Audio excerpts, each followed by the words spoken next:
Dear students, आज के इस लेक्चर में हम डिस्कस करने वाले हैं एस्टरिफिकेशन ऑफ अल्कोहल्स।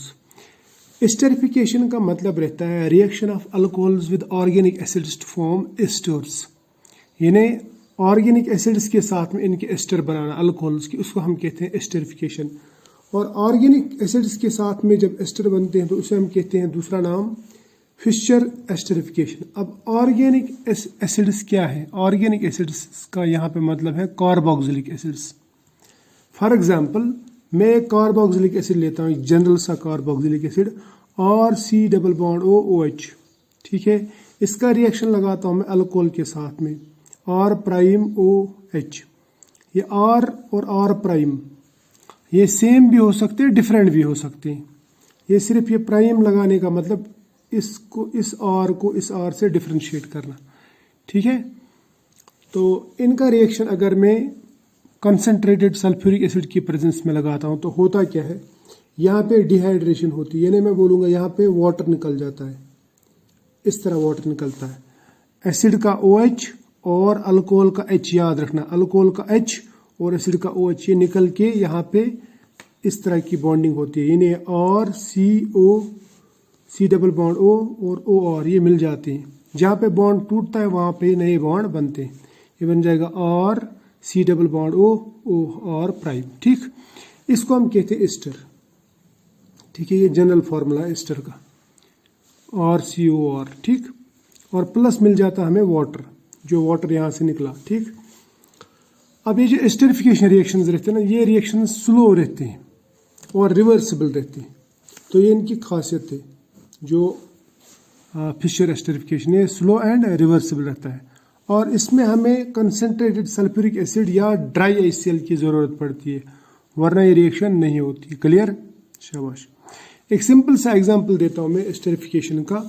जैसे हमारे पास में ये है एसिटिक एसिड और इसका रिएक्शन मैंने लगाया इथेनॉल के साथ में, तो होगा क्या, एसिटिक एसिड का OH और इथेनॉल का H यहाँ पे निकल जाएंगे बाहर। यहाँ पे एक तरह की कंडेंसेशन हो जाएगी, है ना, कंडेंसेशन रिएक्शन हो जाएगी, but in presence of concentrated sulphuric acid और ड्राई HCl, ठीक है। अब ये दोनों निकल गए बाहर, पीछे क्या रहेगा, पीछे रहेगा CH3 CO, फिर यहाँ पे ये CH2 CH3, जहाँ से बॉन्ड टूटे वहीं से जुड़ेंगे, ये बन जाएगा CH3 C double bond O CH2 CH3, ठीक है। अब इस रिएक्शन का हम मैकेनिज्म भी डिस्कस करेंगे। तो मैकेनिज्म देखते हैं क्या होता है इसका। मान लो ये रिएक्शन हमने ली, एक general reaction RCOH plus R prime OH, ठीक है। यहाँ पे ये रिएक्शन हो गई in presence of acid, ester बन गया प्लस वाटर। अब बना कैसे, इसको हम स्टेप वाइज डिस्क्रिप्शन दिखाएंगे, step wise, step by step कैसे होता है। And step wise description of a reaction is called mechanism of that reaction, ठीक। Step by step description. देखो एस्टर को, आप एसिड को देखो, कार्बोक्सिलिक एसिड को, इसमें आपको दिखेंगे RC डबल बॉन्ड O और RCOH, ठीक है।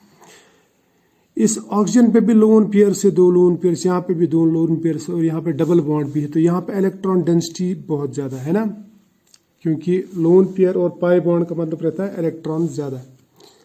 तो ये इलेक्ट्रॉन डेंसिटी अगर हम इसके ऊपर एसिड डाल देंगे, एसिड का मतलब प्रोटॉन देने वाली सब्सटेंस, तो क्या होगा, ये इलेक्ट्रॉन पेयर इस प्रोटॉन के ऊपर अटैक करेगा जो एसिड से निकलता है, प्रोटॉन, ठीक है, ब्रॉन्स्टेड एसिड से, जैसे सल्फ्यूरिक एसिड। तो क्या हो जाएगा, ये इधर आ जाएगा, तो ये H पॉजिटिव इधर अटैच होगा, तो यहाँ पे बॉन्ड बनेगा इस लोन पेयर का, यानी लोन पेयर यूज होगी बॉन्डिंग में प्रोटॉन के साथ में। अब प्रोटॉन के ऊपर पॉजिटिव चार्ज था तो ये पॉजिटिव चार्ज इधर आएगा, क्योंकि प्रोटॉन ने तो इलेक्ट्रॉन लिए लेकिन ऑक्सीजन ने इलेक्ट्रॉन दिए, तो इसके ऊपर पॉजिटिव चार्ज, ठीक। ये हो गया एक स्टेप। तो ये हो गई ये रिएक्शन, पहली रिएक्शन, बाकी सब सेम वैसे ही। दूसरे स्टेप में क्या होगा, दूसरे स्टेप में जो अल्कोहल है, अल्कोहल का मतलब ROH, वहाँ पे भी ऑक्सीजन के ऊपर लोन पेयर्स है ना, लोन पेयर। तो अल्कोहल को मैंने यहाँ पे बनाया R प्राइम OH। इसका जो ये लोन पेयर है ये इस कार्बन पे अटैक करेगा, क्यों, क्योंकि ये जो बॉन्ड है ना ये पोलर रहता है, polar, delta negative delta positive, और इस प्रोटॉन के आने की वजह से ये ज़्यादा ही पॉजिटिव होगा। क्यों पॉजिटिव होगा? क्योंकि प्रोटॉन की वजह से इस पे तो पॉजिटिव चार्ज आएगा, इस पॉजिटिव चार्ज को न्यूट्रलाइज करने के लिए ये लोन पेयर इधर शिफ्ट होगा और इस पॉजिटिव चार्ज इस पे आएगा, और उसको न्यूट्रलाइज करने के लिए यहाँ से ये चार्ज आएगा। ये पहले ये डेल्टा पॉजिटिव था, अब पूरा पॉजिटिव हो जाएगा जब ये शिफ्ट हो जाएगा। तो उसी दौरान ये लोन पेयर इधर अटैक करेगा। ठीक है, नेगेटिव का पॉजिटिव पे अटैक होता है और पॉजिटिव का नेगेटिव पे, ये बात याद रखना। हो गया इधर शिफ्ट, ये क्लियर, और ये बॉन्ड इधर शिफ्ट, ये तो हो गया न्यूट्रल। ठीक, और इस कार्बन ने तो इलेक्ट्रॉन दिए थे, इसके ऊपर जो पॉजिटिव आने वाला था वो इसने न्यूट्रलाइज किया, किसने? ऑक्सीजन ने। तो यहाँ पे इस तरह का बनेगा, अभी भी रिवर्सिबल है ना, हर स्टेप रिवर्सिबल। ये बन जाएगा R, ये वाला R, COH, और ये OH इधर OH। ठीक, और ऊपर से आ गया अल्कोहल, अल्कोहल ने इसको इलेक्ट्रॉन पेयर दे दी। तो इसका मतलब ये जो इस पे पॉजिटिव चार्ज आने वाला था वो अल्कोहल पे आ गया, क्योंकि अल्कोहल ने इसको इलेक्ट्रॉन पेयर दे दी पीछे से, इधर से। ठीक, अब ये जो पॉजिटिव चार्ज अल्कोहल पे आएगा, इसको न्यूट्रलाइज करने के लिए क्या होगा? अल्कोहल का जो ये बॉन्ड है प्रोटॉन के साथ, अल्कोहल में जो ये बॉन्ड है ना OH बॉन्ड, तो ये बॉन्ड ब्रेक होके ऐसे शिफ्ट होगा इधर, इस पॉजिटिव चार्ज को न्यूट्रलाइज करने के लिए। ठीक, शाबाश। तो ये पॉजिटिव चार्ज न्यूट्रलाइज होगा, लेकिन H जो है ना ये अपने इलेक्ट्रॉन पेयर खो देता है इसमें, है ना, सॉरी, अपने इलेक्ट्रॉन्स खो देता है। तो चार्ज आएगा पॉजिटिव चार्ज इस पे, तो प्रोटॉन जो ही यहाँ से निकलेगा, यानी H पॉजिटिव जो ही यहाँ से निकलेगा, इसको ये इलेक्ट्रॉन पेयर अपनी तरफ खींचेगा, यानी अपनी तरफ ले लेगा। इसको हम कहते हैं proton shift, H positive shift. H positive shift होता है from this alcoholic group to this group. ठीक है, OH ग्रुप, राइट। तो क्या होगा? ये तो हो गया न्यूट्रलाइज इधर, लेकिन इसके ऊपर पॉजिटिव चार्ज आ जाएगा, क्योंकि इसने अब इस पॉजिटिव चार्ज को यहाँ से इसने छीना और इधर रख दिया, इसके ऊपर पॉजिटिव चार्ज, ये OR, और ये प्राइम है, ये नेगेटिव चार्ज नहीं है, प्राइम है, राइट। शाबाश। अब इस पॉजिटिव चार्ज को न्यूट्रलाइज करने के लिए ये बॉन्ड शिफ्ट हो जाएगा इधर, यहाँ से निकलेगा H2O बाहर, और बॉन्ड शिफ्ट का मतलब ये दोनों इलेक्ट्रॉन, एक तो ऑक्सीजन का अपना इलेक्ट्रॉन, दूसरा कार्बन का इलेक्ट्रॉन, उसकी वजह से ये इलेक्ट्रॉन भी इधर जाएगा, तो इसकी वजह से कार्बन के ऊपर पॉजिटिव चार्ज आएगा। ठीक, यहाँ पे आ गया पॉजिटिव चार्ज। अब इस पॉजिटिव चार्ज को न्यूट्रलाइज करने के लिए ये इलेक्ट्रॉन पेयर इधर शिफ्ट होगा, ये वाला H का, यहाँ तो वाटर निकल गया, यहाँ पे OH का जो ये इलेक्ट्रॉन पेयर, ये जो बॉन्ड पेयर है, ये इधर शिफ्ट हो जाएगा, ये बन जाएगा R C double bond O OR। ठीक है, ये हो गया न्यूट्रलाइज, और प्लस निकलेगा यहाँ पे, प्लस निकलेगा H पॉजिटिव, ये वाला H पॉजिटिव, और ये वो H पॉजिटिव है जो हमने एसिड से लिया था पहले स्टेप में, इधर ये H पॉजिटिव वापस मिल जाएगा। ठीक है, तो इसका मतलब यहाँ पे ये बन गया एस्टर और C डबल बॉन्ड O ये वाला, और OR डैश ये बन गया प्लस प्रोटॉन वापस। तो ये था इसका मैकेनिज्म। ठीक है, अब मैं आपको इसके बारे में कुछ इंपॉर्टेंट पॉइंट्स बताता हूँ।